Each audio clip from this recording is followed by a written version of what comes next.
दिल्ली के शराब घोटाले में आज बड़ा दिन है। दरअसल प्रवर्तन निर्देशालय आज ट्रायल कोर्ट में आबकारी नीति मामले में अपनी चार्जशीट दाखिल करने की तैयारी में है। दरअसल ईडी की चार्जशीट को लेकर नया खुलासा हुआ है। सूत्रों का कहना है कि इस चार्जशीट में दिल्ली के सीएम अरविंद केजरीवाल को मुख्य साजिशकर्ता बताया गया है। इसके साथ ही आपको भी आरोपी बनाया गया है। वहीं केजरीवाल की अंतरिम जमानत पर सुप्रीम कोर्ट में सुनवाई होने जा रही है, जबकि दूसरी आरोपी के कविता की जमानत पर दिल्ली हाई कोर्ट में सुनवाई होगी।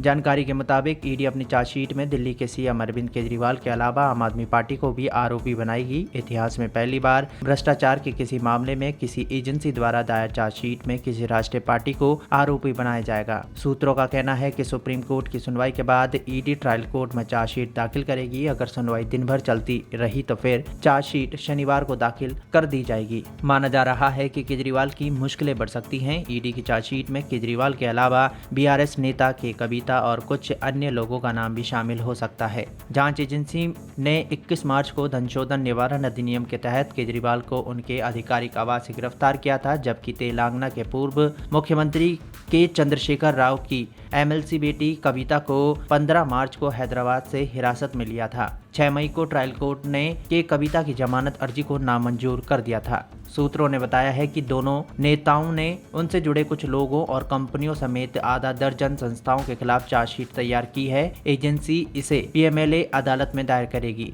सूत्रों ने कहा कि आरोपियों पर मनी लॉन्ड्रिंग के आरोप लगाए जाएंगे। एजेंसी 2022 में दर्ज किए गए मामलों में कुछ नई संपत्तियों को भी कुर्की के साथ इस चार्जशीट में आम आदमी पार्टी को भी आरोपी बनाया है। इस मामले में ईडी की यह 7वीं चार्जशीट होगी। ईडी ने केजरीवाल की पार्टी के सहयोगी और दिल्ली के पूर्व उप मुख्यमंत्री मनीष सिसोदिया, आपके राज्यसभा सांसद संजय सिंह समेत अब तक 18 लोगों को गिरफ्तार किया है। कुछ समय पहले ही संजय सिंह को जमानत मिल गई थी। ईडी के सूत्रों ने कहा कि एजेंसी केजरीवाल पर अपनी जांच में सहयोग नहीं करने और आप द्वारा किए गए अपराधों के लिए अप्रोक्ष रूप से उत्तरदायी होंगे। पार्टी के राष्ट्रीय संयोजक होने और उनकी भूमिका और रोजमर्रा के मामलों में आपके कामकाज में सक्रिय भागीदारी के आरोप लग सकते हैं।